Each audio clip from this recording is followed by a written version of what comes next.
দেখো, প্রথম কোশ্চেনটি ভিভিআই এবং ট্রিপল স্টার দিয়েছি তার কারণ, হাই দ্বাদশ শ্রেণীর পরীক্ষার্থীরা এবং শিক্ষার্থীরা, দেখো তোমরা যারা দ্বাদশ শ্রেণীতে ফোর্থ সেমিস্টার চতুর্থ সেমিস্টার দিতে চলছো, তো এই আর বেশি দিন হাতে নেই। তো তোমাদের কথা চিন্তা করে কিন্তু এই ফোর্থ সেমিস্টারের জন্য তোমরা প্লে লিস্ট থেকে তোমরা অসংখ্য ভিডিও দেখে আসতে পারবে এই তোমাদের ফোর্থ সেমিস্টারের জন্য। তো আজকে তোমাদের চলছে দেখো উচ্চ মাধ্যমিক ফাইনাল দ্বাদশ শ্রেণীর ফাইনাল ফোর্থ সেমিস্টারে। দেখো রয়েছে ভারতের ভূগোল, প্রথম অধ্যায় রয়েছে ভারতের শিল্প। দেখো তো এই যে রয়েছে দ্বাদশ শ্রেণী উচ্চ মাধ্যমিকের ফোর্থ সেমিস্টার, আর পিডিএফ কিভাবে পাবে অবশ্যই বলবো। তো তবে দেখে নাও ভারতের ভূগোল। এই ভারতের ভূগোল থেকে কিন্তু থাকবে তোমাদের কিন্তু পরীক্ষা টোটাল 10 নম্বরের। আর দেখো 2 নম্বরে থাকবে কিন্তু দুটি প্রশ্ন থাকবে 2 নম্বরের, আর 3 নম্বরে কিন্তু থাকবে দুটি প্রশ্ন, অর্থাৎ তোমাদের এখান থেকে কিন্তু থাকবে 10 নম্বর। তো দেখো প্রথম অধ্যায়ের রয়েছে ভারতের শিল্প। দেখো প্রথম কোশ্চেনটি ভিভিআই এবং ট্রিপল স্টার দিয়েছি তার কারণ, এই প্রশ্নটি দেখো বিগত সাল বলো আর তোমাদের পরীক্ষার কথা চিন্তা করে কিন্তু এই কোশ্চেনটি খুবই খুবই গুরুত্বপূর্ণ। ভারতের খাদ্য প্রক্রিয়াকরণ শিল্পের সম্ভাবনা বা ভবিষ্যৎ সম্পর্কে আলোচনা করো। অর্থাৎ কোশ্চেনটি ঘুরিয়ে দিতে পারে ভারতের খাদ্য প্রক্রিয়াকরণ শিল্পের ভবিষ্যৎ সম্ভাবনা বা ভবিষ্যৎ সম্পর্কে আলোচনা করো, বা ভবিষ্যৎ সম্ভাবনা সম্পর্কে উল্লেখ করো। দেখো ভারতের খাদ্য প্রক্রিয়াকরণ শিল্প জানো দিন দিন কিন্তু ডেভেলপ করছে, এবং শুধু আমাদের দেশের চাহিদা মেটানোর জন্যই নয়, বিদেশে প্রচুর পরিমাণে রপ্তানি করছে। তার কারণ আমাদের ভারতবর্ষে প্রচুর পরিমাণে কাঁচামাল রয়েছে। আমাদের ভারতবর্ষে বর্তমানে এই নরেন্দ্র মোদী বা সেন্ট্রাল গভর্নমেন্ট আসার পরে কৃষি ক্ষেত্রে যেমন উন্নতি লাভ ঘটেছে, আবার অন্যদিকে বিভিন্ন শিল্পের কিন্তু আম, বা- বা- বিভিন্ন শিল্পের পরিমাণ বৃদ্ধি পেয়েছে। এর ফলে আমাদের কিন্তু খাদ্য বলো কিংবা খাদ্যের জন্য যে খাদ্য থেকে যে দ্রব্যগুলো তৈরি হয়, ঠিক আছে, যেগুলোকে বলা হয় দেখো খাদ্য প্রক্রিয়াকরণ শিল্পে, তোমরা বিভিন্ন কিছু যে বাজার থেকে যে খাদ্যগুলো গ্রহণ করো, প্যাকেটজাত দ্রব্যগুলো, সেগুলো কিন্তু এই কাঁচামাল থেকে কিন্তু তৈরি হয়। শিল্পজাত বিভিন্ন প্রক্রিয়াকরণের মাধ্যমে কিন্তু সেই ধরনের খাদ্য প্রক্রিয়াকরণ যেগুলো হয় আর কি শিল্পের মাধ্যমে, সেগুলো তৈরি হয়। সেগুলো কিন্তু আমরা যেমন খাই, ঠিক সেমনি ঠিক সেগুলো তেমনি বিদেশেও কিন্তু প্রচুর পরিমাণে রপ্তানি করে। অর্থাৎ সেন্ট্রাল গভর্নমেন্ট আসার পরে, এই নরেন্দ্র মোদী সরকার আসার পরে প্রচুর পরিমাণে দেখো কৃষি এবং শিল্পের অভূতপূর্ব কিন্তু উন্নতি ঘটতে চলেছে এবং ঘটছে। যেমন আমরা জানি সেই সবুজ বিপ্লব, ভারতবর্ষে যেমন সবুজ বিপ্লব হয়েছিল, এই সরকার আসার পর কিন্তু আমাদের খাদ্য বলো শিল্প বলো ঠিক সেইভাবেই কিন্তু সবুজ বিপ্লব ঘটেছে এবং ঘটতে চলেছে। তো চলো দেখে নেওয়া যাক, তোমাদের কোশ্চেন রয়েছে যে ভারতের খাদ্য প্রক্রিয়াকরণ শিল্পের সম্ভাবনা। দেখো বিভিন্ন দিক রয়েছে, কৃষকের আয় বৃদ্ধি রয়েছে, অপচয় হ্রাস পেয়েছে, বিশাল অভ্যন্তরীণ বাজার রয়েছে, ব্যাপক কর্মসংস্থান রয়েছে, রপ্তানি বৃদ্ধি হয়েছে, সরকারি সহযোগিতা, মেক ইন ইন্ডিয়ার চালিকা শক্তি হিসাবে বলা হয়েছে। চ্যালেঞ্জ রয়েছে, দেখো চ্যালেঞ্জ মানে আহ, অসুবিধাগুলো, ঠিক আছে, দুর্বলতা। চ্যালেঞ্জ মানে দুর্বলতা, মানে কোন কোন সমস্যার সম্মুখীন হতে পারে বা হতে হয়। তারপরে খণ্ডিত সরবরাহ শৃঙ্খল রয়েছে, ভবিষ্যৎ পূর্বাভাস কিরকম হতে পারে দেখো সেগুলো উপসংহার আকারে দিয়েছি।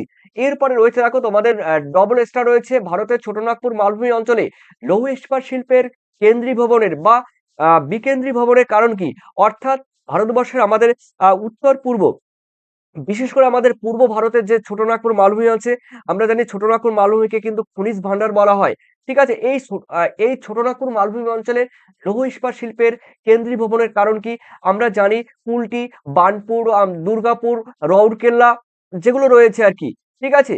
তো এই যে শিল্পগুলো, এই শিল্প এক জায়গায় এই ধরনের শিল্পগুলো কেন গড়ে উঠেছে, গড়ে ওঠার পেছনে কারণ কি।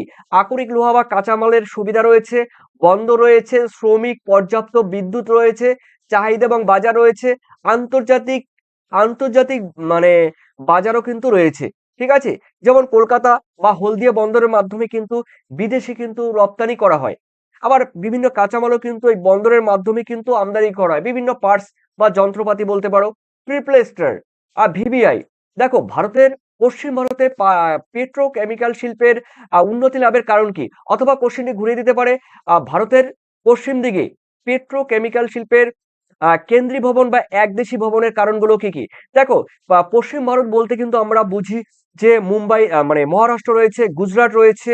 তো এই যে মহারাষ্ট্র আর গুজরাটের কয়ালি রয়েছে, আর ওই অন্যদিকে আরো রয়েছে আহ মহারাষ্ট্র রয়েছে। দেখো এই যে গুজরাট আর মহারাষ্ট্র যে বললাম, কয়ালি, ভাদোদরা, ট্রম্বে, তো বিভিন্ন যে জায়গাগুলো রয়েছে, ঠিক আছে, সেগুলো কিন্তু প্রচুর পরিমাণে এই যে পেট্রোকেমিক্যাল শিল্প, এই জায়গায় প্রচুর পরিমাণে পেট্রো শিল্প গড়ে উঠেছে। যে পেট্রোকেমিক্যাল শিল্পগুলোর নাম বললাম সেগুলো অবশ্যই তোমাদের মনে থাকবে, তোমরা ক্লাস 10-এ পড়েছো, যে ভাদোদরা, কয়ালি, তারপরে রয়েছে ট্রম্বে, যেগুলো রয়েছে আর কি। তো এগুলো এই কাঁচামালের প্রচুর প্রাচুর্য রয়েছে।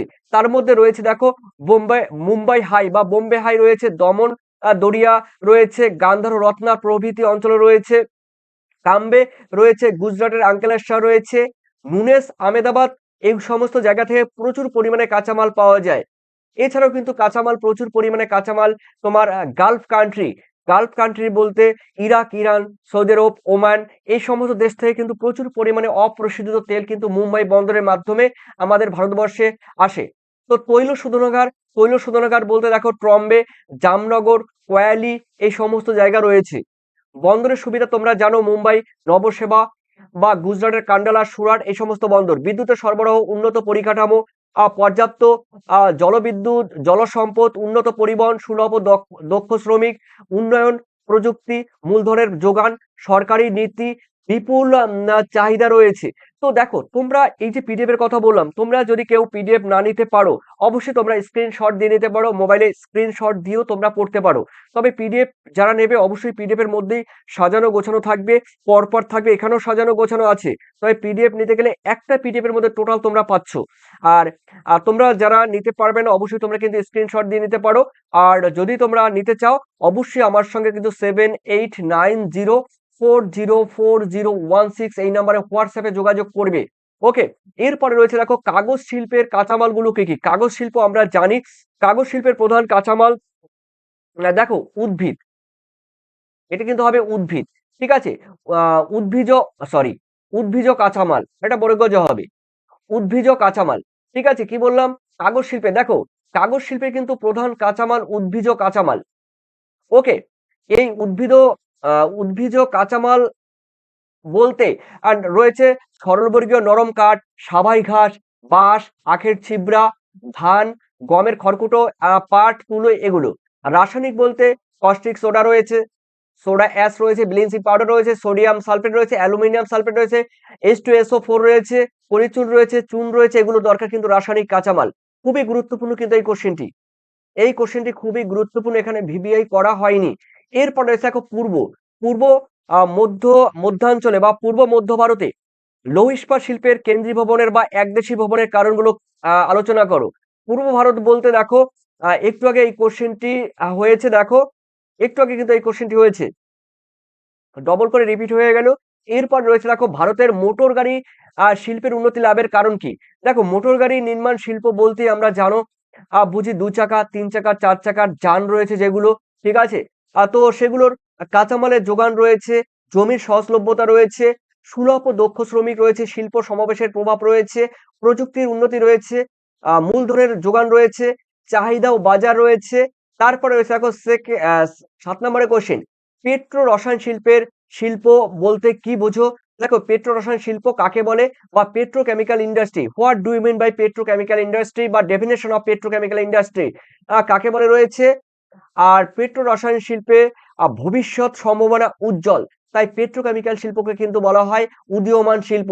কারণ এই পেট্রোকেমিক্যাল শিল্প থেকে প্রায় 500 রকমের জিনিস তৈরি করা হয়।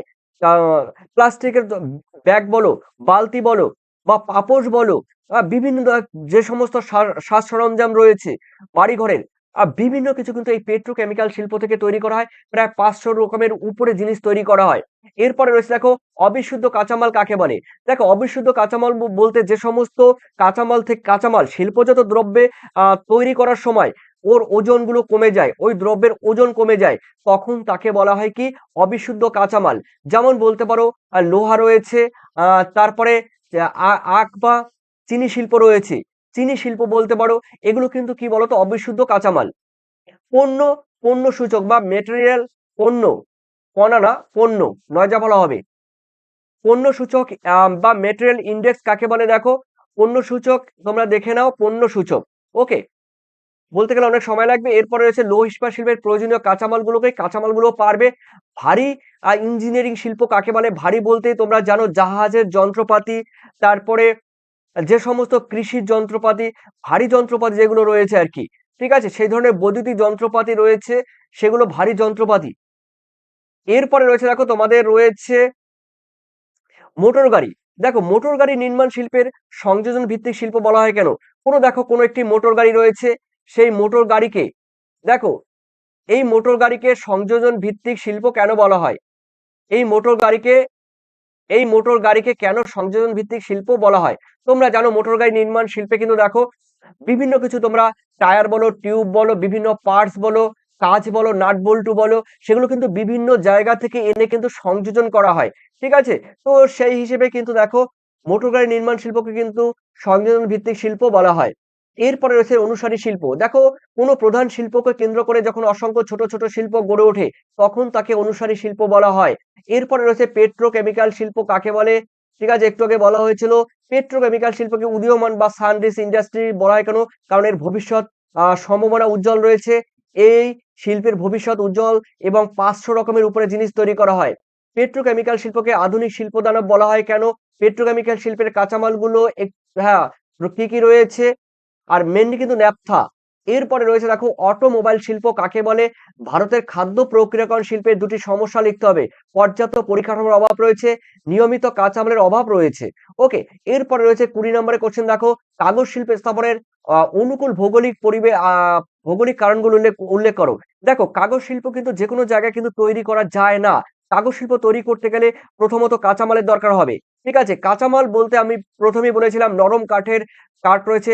নরম কাঠ বলতে রয়েছে বিভিন্ন রকম পাইন, ফার, ওক এই ধরনের নরম কাঠ রয়েছে, যেগুলো পার্বত্য অঞ্চলে বিশেষ করে দেখা যায়। তোমরা জানো কানাডা রয়েছে, নরওয়ে, সুইডেন, ডেনমার্ক রয়েছে, রাশিয়ার উত্তরাঞ্চলে রয়েছে। তো আমাদের ভারতবর্ষের পার্বত্য অঞ্চলে রয়েছে প্রচুর পরিমাণে নরম কাঠ রয়েছে। এই নরম কাঠ কাগজ শিল্পের প্রধান কাঁচামাল হিসেবে ব্যবহার করায় বললাম রয়েছে পাইন, ফার, ওক এগুলো কিন্তু নরম কাঠের গাছ। এর থেকে কিন্তু প্রচুর পরিমাণে মানে কাগজ শিল্পের প্রধান কাঁচামাল। এরপরে রয়েছে প্রচুর জলের যোগান দরকার, বিদ্যুৎ সরবরাহ, বিদ্যুৎ ও পরিবহন ব্যবস্থা দরকার। চাহিদা এবং বাজার তো অবশ্যই থাকতে হবে। প্রত্যেকটি শিল্পে কিন্তু কাঁচামাল, চাহিদা, বাজার, যোগাযোগ এগুলো থাকতেই হবে। এরপরে হচ্ছে ভারতের কাগজ শিল্পের দুটি সমস্যা উল্লেখ করো। কাঁচামালের সংকট রয়েছে, পরিবেশ দূষণ রয়েছে। এরপরে রয়েছে দেখো বাণিজ্যিক সামুদ্রিক মৎস্য আহরণ শিল্পের দুটি সমস্যা উল্লেখ করো। দেখো বাণিজ্যিক মৎস্য আহরণের বাণিজ্যিক সামুদ্রিক মৎস্য আহরণ শিল্পের দুটি সমস্যা উল্লেখ করো। সনাতনী পদ্ধতি পরিকাঠামোর অভাব। দেখো সনাতনী পদ্ধতি বলতে এখানে দেখো যে সমস্ত ভারতবর্ষের এখনো যে সমস্ত মাছগুলো সংগ্রহ করা হয় বা সমুদ্র থেকে ধরা হয় সেগুলো কিন্তু পুরানো পদ্ধতিতে এখনো ব্যবহার করছে। ঠিক আছে, পুরানো যে সমস্ত ট্রলার রয়েছে, হিমনের ব্যবস্থা রয়েছে, জাহাজ রয়েছে, মাছ ধরার যেই বিভিন্ন সিস্টেম গুলো রয়েছে সেগুলো কিন্তু এখনো পুরনো। এরপরে রয়েছে নিয়ন্ত্রণের অভাব এবং সামুদ্রিক দূষণ রয়েছে। তারপর রয়েছে দেখো তোমাদের ২৩-এ ভারতের বাণিজ্যিক সামুদ্রিক মৎস্য আহরণ এবং শিল্পের সম্ভাবনাগুলো কি কি? দীর্ঘ উপকূল রয়েছে, রপ্তানি সুযোগ রয়েছে, নীল বিপ্লব এবং সরকারি সহায়তা রয়েছে। নীল বিপ্লব কিন্তু মৎস্য এবং জলের সঙ্গে যুক্ত।